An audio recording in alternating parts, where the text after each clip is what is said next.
त्यों हर रंग रचे ज्ञानी। राजन मह राजा उलझायो, मानन मह अभिमानी। लोभन मह लोभी लोभायो,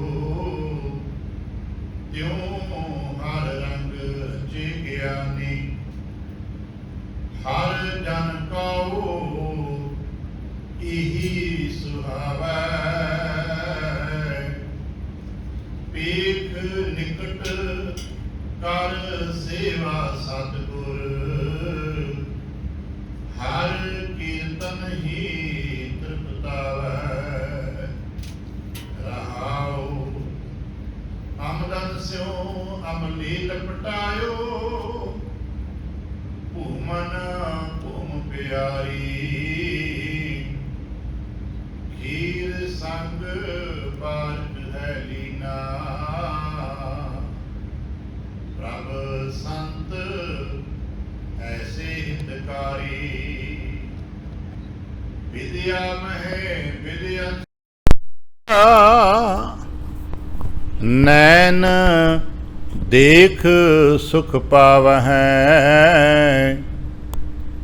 जैसे रसना साध लुभानी, त्यों हर जन हर गुण गावहैं।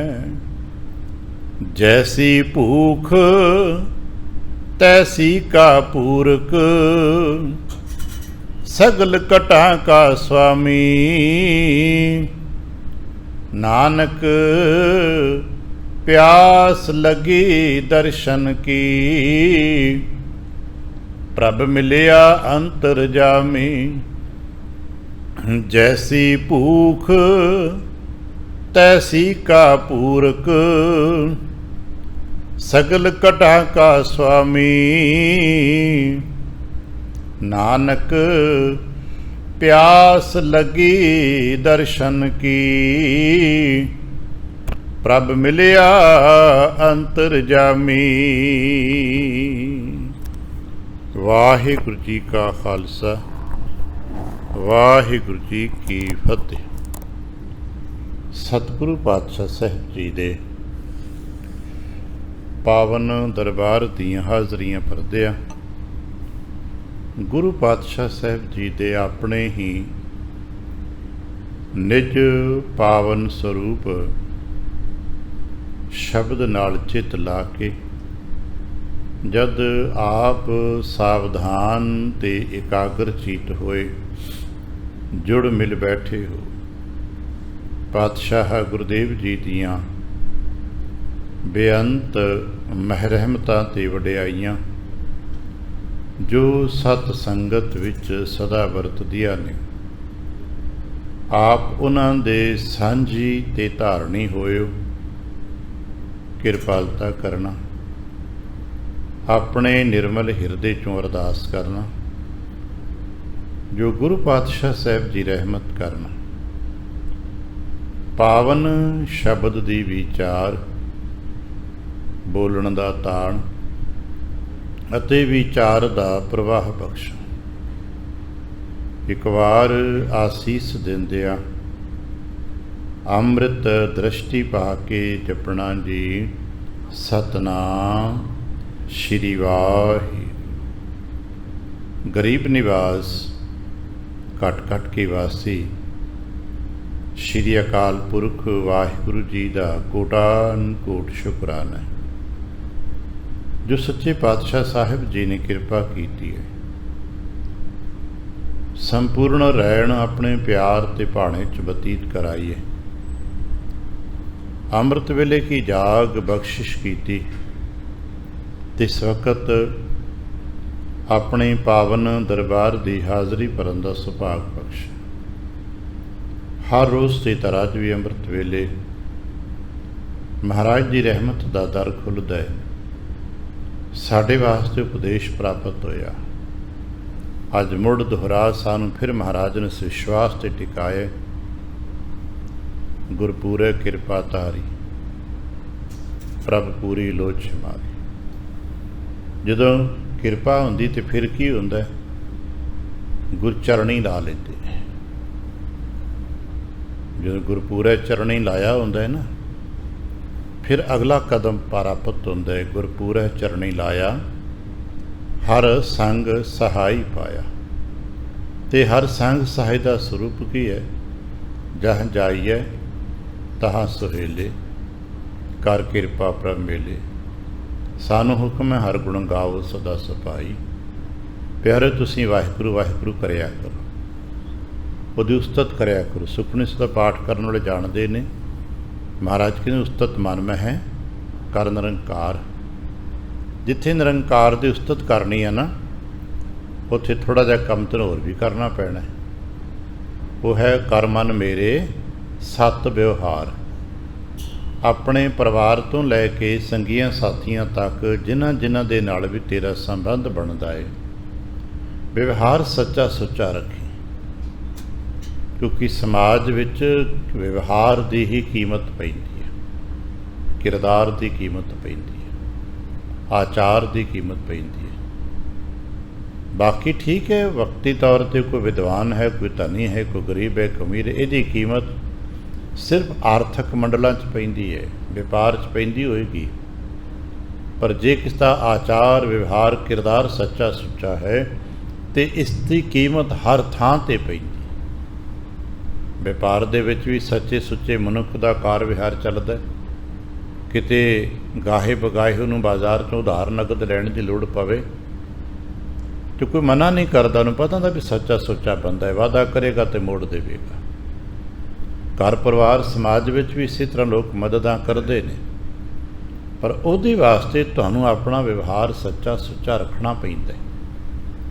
ਤਦ ਜਾ ਕੇ ਆਲੇ ਦੁਆਲੇ ਦੇ ਲੋਕ ਮਨੁੱਖ 'ਤੇ ਵਿਸ਼ਵਾਸ ਕਰਦੇ, ਕਿਉਂਕਿ ਮਨੁੱਖ ਸੱਚ 'ਤੇ ਵਿਸ਼ਵਾਸ ਕਰਦਾ ਹੈ। ਇਸ ਕਰਕੇ ਗੁਰੂ ਸਾਹਿਬ ਦਾ ਹੁਕਮ ਹੈ ਕਰ ਮਨ ਮੇਰੇ ਸਤ ਵਿਵਹਾਰ। ਅੱਜ ਸਾਨੂੰ ਮਹਾਰਾਜ ਨੇ ਜੋ ਰੂਪਕ ਦਿੱਤੇ ਨੇ ਇਸ ਪਾਵਨ ਸ਼ਬਦ ਰਾਹੀਂ, ਕਿ ਜਿਵੇਂ ਸੰਸਾਰ 'ਚ ਬਾਹਰ ਚੀਜ਼ ਆਪਣੇ ਆਪਣੇ ਥਾਂ 'ਤੇ ਰੁੱਝੀ ਪਈ ਹੈ, ਉਲਝੀ ਪਈ ਹੈ, ਭਾਈ ਤੁਸੀਂ ਵੀ ਆਪਣੇ ਥਾਂ 'ਤੇ ਰੁੱਝੇ ਰਹੋ। ਪਰ ਇੱਕ ਵਿਸ਼ਵਾਸ ਰੱਖਿਓ, ਗੁਰੂ ਸਾਥ ਨੇ। ਜਿਨ੍ਹਾਂ ਨੂੰ ਇਹ ਵਿਸ਼ਵਾਸ ਆ ਜਾਂਦਾ ਨਾ, ਗੁਰੂ ਮੇਰੇ ਸੰਗ ਸਦਾ ਹੈ ਨਾਲੇ, ਜਿਹੜੇ ਮੰਨ ਲੈਂਦੇ ਨੇ ਜਹ ਜਾਈਏ ਤਾਂ ਸੁਹੇਲੇ, ਉਹਨਾਂ ਦਾ ਜੀਵਨ ਵਿਵਹਾਰ ਫਿਰ ਇਸ ਤਰ੍ਹਾਂ ਬਣ ਜਾਂਦਾ ਹੈ। ਅੱਜ ਦੇ ਇਸ ਪਾਵਨ ਸ਼ਬਦ ਵਿੱਚ ਜੋ ਲੜੀ ਸਾਨੂੰ ਪ੍ਰਾਪਤ ਹੋਏ, ਰਾਗ ਸੋਰਠ ਦੇ ਅੰਕ 613 ਤੇ ਇਹ ਮਹਾਰਾਜ ਦਾ ਪਵਿੱਤਰ ਪਾਵਨ ਬਚਨ ਸਾਨੂੰ ਪ੍ਰਾਪਤ ਹੋ ਰਿਹਾ ਹੈ। ਔਰ ਇਹਦੇ ਵਿੱਚ ਸਾਡੇ ਆਲੇ ਦੁਆਲੇ ਦੇ, ਸਾਡੇ ਸਮਾਜ ਦੇ ਤੇ ਫਿਰ ਸਾਡੇ ਸਰੀਰ ਦੇ ਕੁਝ ਰੂਪਕ ਵਰਤੇ ਨੇ, ਤੇ ਉਹਨਾਂ ਦਾ ਉਦਾਹਰਣ ਲਾ ਕੇ, ਉਹਨਾਂ ਦਾ ਨਾਂ ਲੈ ਕੇ ਗੱਲ ਕਰਕੇ ਸਾਨੂੰ ਸਮਝਾਇਆ ਵੀ ਭਾਈ ਦੇਖ ਆਹ ਚੀਜ਼ਾਂ ਇੱਦਾਂ ਕੰਮ ਕਰ ਰਹੀਆਂ ਨਾ, ਤੇ ਤੂੰ ਵੀ ਕਰ। ਫਿਰ ਗੱਲ ਆਰੰਭ ਕਰਦੇ ਨੇ ਮਹਾਰਾਜ, ਰਾਜਨ ਮਹਿ ਰਾਜਾ ਉਰਝਾਇਓ। ਵੀ ਰਾਜੇ ਕਾਹਦੇ ਵਿੱਚ ਉਲਝੇ ਪਏ ਹੁੰਦੇ ਨੇ? ਆਪਣੀ ਰਾਜਗਰਦੀਆਂ 'ਚ। ਹੁਣ ਰਾਜਾ ਰਾਜ ਹੀ ਕਰੇਗਾ ਨਾ, ਉਹਦਾ ਸਾਰਾ ਧਿਆਨ ਮਤ ਬੁੱਧ ਆਪਣਾ ਫੋਕਸ ਆਪਣੇ ਰਾਜ ਦੇ ਪ੍ਰਬੰਧ 'ਤੇ ਲੱਗਾ ਹੋਵੇ। ਬਹੁਤ ਸਾਰੇ ਜੇ ਰਾਜੇ ਇਕੱਠੇ ਹੋਏ ਹੋਣ ਤੇ ਉਹਨਾਂ ਦੀ ਗੱਲਬਾਤ ਨੂੰ ਕਿਤੇ ਸਮਝੀਏ ਤੇ ਕੀ ਹੋਏਗਾ? ਰਾਜ ਪ੍ਰਬੰਧ ਦੀਆਂ ਗੱਲਾਂ ਕਰਨਗੇ ਨਾ, ਕਿਉਂਕਿ ਰਾਜੇ ਵਪਾਰ ਦੀ ਗੱਲ ਨਹੀਂ ਕਰ ਪਾਉਣਗੇ, ਰਾਜੇ ਖੇਤੀ ਦੀ ਗੱਲ ਨਹੀਂ ਕਰ ਪਾਉਣਗੇ, ਰਾਜੇ ਨੌਕਰੀ ਚਾਕਰੀ ਕਿਰਤ ਦੀ ਗੱਲ ਨਹੀਂ ਕਰ ਪਾਉਣਗੇ, ਕਿਉਂਕਿ ਰਾਜੇ ਰਾਜ ਦੀ ਹੀ ਗੱਲ ਕਰਨਗੇ। ਜਿਵੇਂ ਰਾਜਨ ਮੈਂ ਰਾਜਾ ਉਰਝਾਇਓ। ਰਾਜ ਦੇ ਕਾਰ ਵਿਹਾਰਾਂ 'ਚ ਤੇ ਰਾਜ ਪ੍ਰਬੰਧਾਂ ਦੇ ਵਿੱਚ, ਰਾਜ ਦੀ ਚਰਚਾ ਦੇ ਵਿੱਚ ਰਾਜਾ ਉਲਝਾਇਆ ਹੈ। ਉਲਝੇ ਦਾ ਮਤਲਬ ਹੈ ਕਿ ਰਚਿਆ ਮਿਚਿਆ। ਉਹਦਾ ਸਾਰਾ ਧਿਆਨ ਫੋਕਸ ਆਪਣੇ ਰਾਜ ਵਿੱਚ ਹੈ, ਆਪਣੇ ਰਾਜਿਆਂ ਵਿੱਚ ਹੈ, ਆਪਣੇ ਰਾਜਿਆਂ ਦੇ ਨਾਲ ਸੰਬੰਧਾਂ ਵਿੱਚ ਹੈ, ਤੇ ਆਪਣੇ ਰਾਜ ਨੂੰ ਕਿਵੇਂ ਬਿਹਤਰ ਕਰਨਾ ਇਹਦੇ ਵਿੱਚ ਹੈ। ਮਾਨਨ ਮਹਿ ਅਭਿਮਾਨੀ। ਤੇ ਜਿਸ ਵਿਅਕਤੀ ਦਾ ਹੰਕਾਰ ਹੈ ਉਹ ਕਿੱਥੇ ਉਲਝਿਆ? ਉਹ ਆਪਣੇ ਹੰਕਾਰ ਦੀਆਂ ਬਿਰਤੀਆਂ 'ਚ, ਹੰਕਾਰ ਦੇ ਪ੍ਰਭਾਵਾਂ 'ਚ, ਤੇ ਆਪਣੇ ਹੰਕਾਰੀ ਲੋਕਾਂ 'ਚ ਰੁੱਝਿਆ ਪਿਆ। ਰਾਜਾ ਆਪਣੇ ਰਾਜਿਆਂ ਦੇ, ਆਪਣੇ ਰਾਜ ਪ੍ਰਬੰਧਾਂ ਦੇ, ਆਪਣੇ ਰਾਜਕਾਰ ਵਿਹਾਰਾਂ ਦੇ ਵਿੱਚ ਉਲਝਿਆ ਪਿਆ ਹੈ। ਤੇ ਹੰਕਾਰੀ ਵਿਅਕਤੀ ਆਪਣੇ ਹੰਕਾਰ ਦੀ ਆਪੂਰਤੀਆਂ ਦੇ ਕਾਰ ਵਿਹਾਰਾਂ 'ਚ ਰੁੱਝਿਆ ਪਿਆ। ਹੰਕਾਰੀ 'ਚ ਬੈਠ ਕੇ ਫੜਾ ਮਾਰਦੇ ਨੇ, ਵੇਖਿਆ ਹੋਣਾ। ਇੱਕ ਆਪਣਾ ਹੰਕਾਰ ਦੱਸ ਰਿਹਾ, ਦੂਜਾ ਆਪਣਾ ਦੱਸ ਰਿਹਾ, ਤੀਜਾ ਆਪਣਾ ਦੱਸ ਰਿਹਾ। ਹੁਣ ਹੰਕਾਰੀ ਵਿਅਕਤੀ ਦੇ ਨਾਲ ਕੋਈ ਸੱਜਣ ਗੁਰਮੁਖ ਵਿਅਕਤੀ ਬੈਠਾ ਹੋਵੇ ਤੇ ਸੱਜਣ ਮਿੱਤਰ ਨੂੰ ਤੇ ਕੋਈ ਫਰਕ ਹੀ ਨਹੀਂ ਪੈਣਾ, ਕਿਉਂਕਿ ਉਹ ਤੇ ਆਪਣੇ ਬਿਰਤੀ ਸ਼ਾਂਤ ਰਹਿਣਾ। ਪਰ ਹੰਕਾਰੀ ਔਖਾ ਹੋ ਜਾਣਾ ਹੈ, ਕਿਉਂਕਿ ਸਾਹਮਣੇ ਤੋਂ ਉਹਦੇ ਹੰਕਾਰ ਨੂੰ ਆਪੂਰਤੀ ਨਹੀਂ ਆ ਰਹੀ। ਇਸੇ ਕਰਕੇ ਸਮਾਜ ਵਿੱਚ ਅਸੀਂ ਆਪਣੇ ਵਰਗਾ ਕੋਈ ਸਾਥੀ ਲੱਭ ਲੈਂਦੇ ਹਾਂ, ਕਿਉਂਕਿ ਜਿੱਥੋਂ ਸਾਡੀ ਮਨੋਬਿਰਤੀਆਂ ਦੀ ਆਪੂਰਤੀ ਆਉਂਦੀ ਹੁੰਦੀ ਹੈ। ਆ ਸਮਾਜ 'ਚ ਕਹਾਵਤਾਂ ਵੀ ਨੇ ਅਤੇ ਸੱਚ ਵੀ ਹੈ। ਕਿਸੇ ਉੱਪਰੇ ਸ਼ਹਿਰ ਜਾ ਕੇ 2-4 ਦਿਨ ਰਹਿਣਾ ਪਵੇ ਅਤੇ ਜੇ ਸਤਸੰਗੀ ਹੁੰਦੇ ਨੇ, ਆਲੇ ਦੁਆਲੇ ਲੱਭ ਲੈਂਦੇ ਨੇ, ਭਾਈ ਸੰਗਤ ਦਾ ਗੁਰਦੁਆਰਾ ਸਾਹਿਬ ਕਿੱਥੇ ਆ, ਜਿਹੜਾ ਆਸਾਕੀ ਵਾਰ ਦੇ ਰਸਕ ਨੇ ਪੁੱਛਦੇ ਨੇ ਕਿੱਥੇ ਆ ਭਾਈ ਆਸਾਕੀ ਵਾਰ ਦਾ, ਕਿੱਥੇ ਕੀਰਤਨ ਦਾ। ਸਵੇਰੇ ਸਵੇਰੇ ਦੂਰ ਨੇੜੇ ਚਲੇ ਜਾਂਦੇ ਨੇ ਵੀ ਕੋਈ ਕਥਾ ਦਾ ਹੋਏਗਾ, ਕੋਈ ਕੀਰਤਨ ਦਾ ਹੋਏਗਾ, ਸਤਸੰਗੀ ਜੋ ਹੋਏ। ਅਤੇ ਸੱਚਰਣ ਇਸੇ ਤਰ੍ਹਾਂ ਸ਼ਰਾਬੀ ਵੀ ਲੱਭ ਲੈਂਦੇ ਨੇ, ਇੱਥੇ ਨੇੜੇ ਟਿਕਾਣਾ ਕਿਹੜਾ ਹੈ। ਆ ਕਈ ਵਾਰ ਵੇਖਿਆ ਅੱਜ ਜਦੋਂ ਪਿਛਲੇ ਦਿਨਾਂ ਦੇ ਵਿੱਚ ਕੋਵਿਡ ਦਾ ਪ੍ਰਭਾਵ ਸੀ, ਆਮ ਜੀਆਂ ਨੂੰ ਸਿਰ ਪੀੜ ਦੀ ਗੋਲੀ ਨਹੀਂ ਸੀ ਮਿਲਦੀ ਨੇੜੇ ਤੇੜੇ, ਅਤੇ ਨਸ਼ੇ ਵਾਲੇ ਉਦੋਂ ਵੀ ਆਪਣਾ ਕਿਤੇ ਨਾ ਕਿਤੇ ਪ੍ਰਬੰਧ ਲੱਭ ਲੈਂਦੇ ਸੀ, ਕਿਉਂਕਿ ਉਹਨਾਂ ਦੇ ਐਲੀਮੈਂਟਸ, ਉਹਨਾਂ ਦੇ ਦਿਮਾਗ ਦੇ ਸੂਤਰ ਕੰਮ ਕਰਦੇ ਨੇ ਅਤੇ ਉਹ ਆਪਣੇ ਵਰਗੇ ਲੋਕਾਂ ਨੂੰ ਆਕਰਸ਼ਿਤ ਕਰਦੇ ਨੇ। ਮਿਲ ਜਾਂਦੇ ਨੇ ਗਲੀਆਂ ਬਾਜ਼ਾਰਾਂ 'ਚ, ਉਹਨਾਂ ਨੂੰ ਨਸ਼ਾ ਵੇਚਣ ਵਾਲੇ ਮਿਲ ਜਾਂਦੇ ਸੀ। ਆਮ ਜੀ ਵਾਸਤੇ ਇੱਕ ਕੱਪ ਚਾਹ ਬਾਜ਼ਾਰ 'ਚੋਂ ਲੱਭਣਾ ਔਖਾ ਸੀ, ਪਰ ਦੇਖਿਆ ਕਿ ਲੋਕ ਆਪਣਾ ਕੰਮ ਸਾਰੀ ਜਾਂਦੇ ਸਨ, ਕਿਉਂਕਿ ਹਰ ਵਿਅਕਤੀ ਦੀ ਜੋ ਬਿਰਤੀ ਹੈ ਨਾ, ਉਹ ਉਹਨਾਂ ਥਾਵਾਂ 'ਤੇ ਹੀ ਜਾ ਕੇ ਤ੍ਰਿਪਤ ਹੁੰਦੇ ਜਿੱਥੇ ਉਹਦੇ ਆਲੇ ਦੁਆਲੇ ਉਹੋ ਜਿਹੇ ਲੋਕ ਹੋਣਗੇ, ਕਿਉਂਕਿ ਉਹਦੀ ਆਪੂਰਤੀ, ਉਰੇ ਦਾ ਮੰਡਲ ਇੱਕ ਦੂਜੇ ਨੂੰ ਰਚ ਮਿਚ ਜਾਂਦਾ ਹੈ। ਔਰ ਇਹ ਸਤਿਗੁਰੂ ਸਾਨੂੰ ਮਨੋਵਿਗਿਆਨਿਕ ਤਰੀਕੇ ਵਰਤ ਕੇ ਦੱਸ ਰਹੇ ਕਿ ਭਾਈ ਜਿਵੇਂ ਰਾਜਾ ਆਪਣੇ ਰਾਜ ਅਤੇ ਰਾਜਿਆਂ ਦੇ ਨਾਲ ਬਹਿ ਕੇ ਖੁਸ਼ ਹੈ, ਔਰ ਰਾਜਾ ਸੰਤਾਂ ਦੀ ਮੰਡਲੀ 'ਚ ਬਹਿ ਕੇ ਖੁਸ਼ ਨਹੀਂ ਹੋਏਗਾ। ਜਿਨ੍ਹਾਂ ਦੇ ਅੰਦਰ ਰਜੋ ਗੁਣ ਹੈ ਨਾ, ਮੈਂ ਕਰਨਾ, ਉਹ ਇੱਥੇ ਬਹਿ ਕੇ ਖੁਸ਼ ਨਹੀਂ ਹੋਣਗੇ। ਚਲੋ ਆਪਾਂ ਦੂਰ ਦੀ ਗੱਲ ਛੱਡ ਦਈਏ, ਸਾਡੇ ਵਿੱਚ ਜਿਨ੍ਹਾਂ ਮਨੁੱਖਾਂ ਦੇ ਅੰਦਰ ਰਜੋ ਗੁਣ ਪ੍ਰਧਾਨ ਹੈ ਨਾ, ਉਹ ਸਤਸੰਗਤ ਵਿੱਚ ਕੀਰਤਨ ਕਥਾ ਸੁਣ ਕੇ ਰਾਜੀ ਨਹੀਂ ਹੋਣਗੇ। ਵਿਦਵਾਨ ਹੋਣਗੇ, ਚੰਗੇ ਨੇ, ਪੜ੍ਹੇ ਲਿਖੇ ਨੇ, ਬੇਈਮਾਨ ਨਹੀਂ ਗੇ, ਅਸੀਂ ਉਹਨਾਂ ਦੇ ਬਾਰੇ ਕੋਈ ਹੋਰ ਟੀਕਾ ਟਿੱਪਣੀ ਨਹੀਂ ਕਰ ਸਕਦੇ, ਪਰ ਉਹ ਸਰੋਤਾ ਨਹੀਂ ਹੋ ਸਕਦਾ। ਰਜੋ ਗੁਣ ਪ੍ਰਧਾਨ ਵਾਲਾ ਵਿਅਕਤੀ ਕਦੇ ਵੀ ਚੰਗਾ ਸਰੋਤਾ ਨਹੀਂ ਹੋ ਸਕਦਾ, ਤਾਂ ਕਿਉਂਕਿ ਉਹਦੀ ਆਪੂਰਤੀ ਨਹੀਂ ਹੋ ਰਹੀ। ਇੱਥੇ ਤੈਨੂੰ ਚੋਟ ਲੱਗਦੀ ਹੈ, ਉਹਦੇ ਅਹੰਕਾਰ ਨੂੰ ਚੋਟ ਲੱਗਦੀ, ਹਉਮੈ ਨੂੰ ਚੋਟ ਲੱਗਦੀ ਹੈ। ਇੱਥੇ ਤੇ ਮਹਾਰਾਜ ਦੀ ਬਾਣੀ ਬਾਰ-ਬਾਰ ਕਿਤੇ ਨਾ ਪਈ, ਆਹ ਨਹੀਂ ਕਰਨਾ, ਆਹ ਨਹੀਂ ਕਰਨਾ, ਅਤੇ ਉਹ ਕਰਦਾ ਹੀ ਉਹ ਹੈ। ਇਸ ਕਰਕੇ ਸੰਗਤ ਵਿੱਚ ਕਦੇ ਵੀ ਰਜੋਗੁਣੀ ਪ੍ਰਧਾਨ ਵਿਅਕਤੀ ਨਹੀਂ ਆ ਕੇ ਬੈਠ ਪਾਏਗਾ। ਇੱਥੇ ਤਮੋਗੁਣੀ ਵੀ ਨਹੀਂ ਬੈਠ ਪਾਏਗਾ, ਕਿਉਂਕਿ ਤਮੋਗੁਣੀ ਆਪਣੇ ਆਲਸਾਂ 'ਚ ਬੈਠਾ ਹੈ। ਅਤੇ ਇੱਥੇ ਕਨੌਦਮ ਕਰ, ਪਈ ਜਾਪ ਕਰ, ਪਾਠ ਕਰ, ਸਵੇਰ ਉੱਠ ਕੇ ਨਹਾਓ, ਇਸ਼ਨਾਨ ਪਾਨ ਕਰੋ, ਉੱਠ ਕੇ ਆਓ, ਇੱਥੇ ਇਹੋ ਜਿਹੀਆਂ ਗੱਲਾਂ ਹੋਣੀਆਂ ਨੇ। ਇਸ ਕਰਕੇ ਇੱਥੇ ਤਮੋਗੁਣੀ ਵੀ ਆ ਕੇ ਨਹੀਂ ਬੈਠ ਸਕਦਾ। ਤਮੋਗੁਣੀ ਔਖਾ ਸੌਖਾ ਫਿਰ ਵੀ ਬਹਿ ਜਾਂਦਾ ਜੇ ਚਲ ਕੰਧ ਨਾਲ ਲਾ ਕੇ ਸੌਂ ਜਾਏਗਾ, ਪਰ ਰਜੋਗੁਣੀ ਬਿਲਕੁਲ ਨਹੀਂ ਬੈਠ ਸਕਦਾ। ਹਾਂ, ਸਤੋਗੁਣੀ ਬੈਠਦੇ ਨੇ, ਬੇਸ਼ੱਕ ਬਹੁਤ ਵੱਡੇ ਨਾਵਾਂ ਦੀ ਭਗਤੀ ਦੀ ਗੱਲਾਂ ਨਹੀਂ ਕਰ ਪਾਉਂਦੇ, ਪਰ ਫਿਰ ਵੀ ਸਤੋਗੁਣੀ ਬੈਠਦੇ, ਸੰਗਤ ਕਰਦੇ, ਬਾਣੀ ਪੜ੍ਹਦੇ, ਸੁਣਦੇ ਨੇ, ਚਰਚਾ ਵੀ ਕਰਦੇ ਅਤੇ ਬਾਣੀ ਦੀ ਕਰਦੇ ਨੇ। ਇਹ ਉਰਝਾਇਓ ਮਨ ਲੈ। ਹੋਰ ਅਸੀਂ ਕਿਸੇ ਨਾਲ ਸਿੰਘ ਨਹੀਂ ਫਸਾਏ। ਰਾਜਾ ਆਪਣੇ ਰਾਜਿਆਂ ਦੇ ਸੰਬੰਧਾਂ 'ਚ, ਰਾਜ ਦੇ ਦਰਬਾਰਾਂ ਦੇ ਰਾਜਗਰਦੀਆਂ 'ਚ ਉਲਝਿਆ ਹੋਇਆ, ਉੱਚ ਖਚ ਰਚਿਤ ਹੋਇਆ, ਖਚ ਰਚਿਆ ਮਿਚਿਆ ਏ। ਹੰਕਾਰੀ ਆਪਣੇ ਹੰਕਾਰ ਦੇ ਮਨੋਬਿਰਤੀਆਂ ਅਤੇ ਹੰਕਾਰੀ ਲੋਕਾਂ ਦੇ, ਉਹਨਾਂ ਦੀ ਸੰਗਤ ਆਪਣੀ ਹੈ।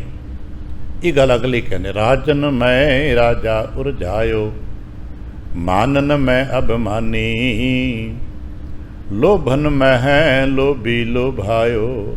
ਅਤੇ ਇਸੇ ਤਰ੍ਹਾਂ ਲਾਲਚੀ 'ਚ ਗੱਲਾਂ ਕਰਦਾ ਹੈ। ਉਹਦੀ ਜਿੱਥੇ ਕਿਸੇ ਪ੍ਰਕਾਰ ਦੇ ਲਾਲਚ ਦੀਆਂ ਪੂਰਤੀਆਂ ਹੁੰਦੀਆਂ ਨੇ, ਉੱਥੇ ਜਾ ਕੇ ਟਿਕਦਾ, ਉਹ ਭੱਜਦਾ, ਨੱਠਦਾ, ਲੱਭਦਾ, ਤਲਾਸ਼ ਕਰਦਾ। ਉਹ ਜਿੱਥੇ ਕਿਤੇ ਬੈਠੇਗਾ ਆਪਣੇ ਲਾਲਚ ਤੇ ਪੂਰਤੀ ਦੇਖੇਗਾ, ਕਿੱਥੋਂ ਪੂਰਤੀ ਕਿਵੇਂ ਹੁੰਦੀ, ਕਿਵੇਂ ਕਰ ਸਕਦੇ, ਕੀ ਠੱਗੀ ਠੋਰੀ ਮਾਰਦੇ, ਉਹ ਲਾਲਚ ਪੂਰਾ ਕਰਦਾ। ਅਤੇ ਜਿੱਥੇ ਉਹਦੇ ਲਾਲਚ ਦੇ ਕਾਰ ਵਿਹਾਰ ਬਣੇ ਰਹਿੰਦੇ ਨੇ, ਉਹ ਬੈਠਾ ਰਹਿੰਦਾ ਆਉਂਦਾ। ਉਹ ਭਾਵੇਂ ਇੱਥੇ ਵੀ ਸਾਰਾ ਦਿਨ ਆ ਕੇ ਬੈਠੇ, ਪਰ ਅਗਰ ਉਹਨੂੰ ਲਾਲਚ ਦੀ ਕੋਈ ਗੱਲ ਇੱਥੋਂ ਮਤਲਬ ਹੱਲ ਹੁੰਦਾ ਹੈਗਾ ਤਾਂ ਬੈਠੇਗਾ। ਉਹ ਜਿੱਥੇ ਵੀ ਕਿਤੇ ਲਾਲਚ ਦੀ ਗੱਲ ਪੂਰੀ ਹੋਏਗੀ, ਉਹ ਉੱਥੇ ਜਾਏਗਾ। ਉਹਦੇ ਲਈ ਤੁਹਾਡੇ ਸੱਚ ਝੂਠ ਦਾ ਕੋਈ ਮਾਇਨੇ ਨਹੀਂ ਹੁੰਦਾ। ਉਹਦਾ ਸੱਚ ਉਹਦਾ ਮਤਲਬ ਹੈ, ਉਹਦਾ ਸੱਚ ਉਹਦਾ ਲਾਲਚ ਹੈ। ਅਤੇ ਮਹਾਰਾਜ ਕਹਿਣਗੇ ਫਿਰ ਇੱਕ ਚੇਤਾ ਰੱਖਿਓ ਨਾ, ਜੇ ਲੋਭਨ ਮੈਂ ਲੋਭੀ ਲੋਭਾਇਓ ਤਿਉਂ ਹਰ ਰੰਗ ਰਚੇ ਗਿਆਨੀ। ਇਸੇ ਤਰ੍ਹਾਂ ਭਾਈ ਜਿਨ੍ਹਾਂ ਦੇ ਅੰਦਰ ਪ੍ਰਭੂ ਜੀ ਦਾ ਪਿਆਰ ਹੈ, ਜਿਨ੍ਹਾਂ ਨੂੰ ਥੋੜ੍ਹਾ ਬਹੁਤਾ ਗਿਆਨ ਪ੍ਰਾਪਤ ਹੋ ਗਿਆ ਹੈ, ਉਹ ਇਹਨਾਂ ਚੱਕਰਾਂ 'ਚ ਫਿਰ ਨਹੀਂ ਉਲਝਦੇ। ਕਾਰ ਵਿਹਾਰ ਤੇ ਆਪਣੇ ਘਰ ਪਰਿਵਾਰ ਦੇ ਕਰਦੇ ਨੇ, ਪਰ ਉਲਝਦੇ ਨਹੀਂ, ਰਚਦੇ ਮਿਚਦੇ ਨਹੀਂ। ਆਪਣੇ ਕਾਰ ਵਿਹਾਰ ਕੀਤੇ, ਫੁਰਸਤ ਮਿਲੇ, ਸਵੇਰੇ ਸ਼ਾਮ ਠੀਕ ਹੈ, ਜਿੱਥੇ ਨੇੜੇ ਸੰਗਤ ਹੁੰਦੀ ਉੱਥੇ ਪਹੁੰਚ ਜਾਂਦੇ ਨੇ। ਜੇ ਮੰਨ ਲਓ ਕਿਸੇ ਕਾਰਨ ਉਹ ਸੰਗਤਾਂ 'ਚ ਨਹੀਂ ਪਹੁੰਚ ਪਾਉਂਦੇ ਤੇ ਭਾਈ ਉਹ ਸਮਾਂ ਆਪਣਾ ਬੈਠੇ ਘਰ ਜਾਂ ਕਿੱਥੇ ਬੈਠੇ ਨੇ ਆਪਣਾ ਰੱਬ ਰੱਬ ਕਰ ਲੈਂਦੇ ਨੇ, ਕਿਉਂਕਿ ਉਹਨਾਂ ਦੀਆਂ ਪੂਰਤੀਆਂ, ਉਹਨਾਂ ਦੇ ਮਨ ਦੀਆਂ ਤਰੰਗਾਂ ਨੂੰ ਜੋ ਸੰਪਰਕ ਸੰਬੰਧ ਚਾਹੀਦੇ ਨੇ ਉਹ ਸਤ ਸੰਗੀਆਂ 'ਚੋਂ ਹੀ ਮਿਲਣੇ ਨੇ, ਔਰ ਉਹ ਪ੍ਰਭੂ ਪ੍ਰੇਮ ਦੇ ਵਿੱਚ ਬੈਠੇ ਨੇ।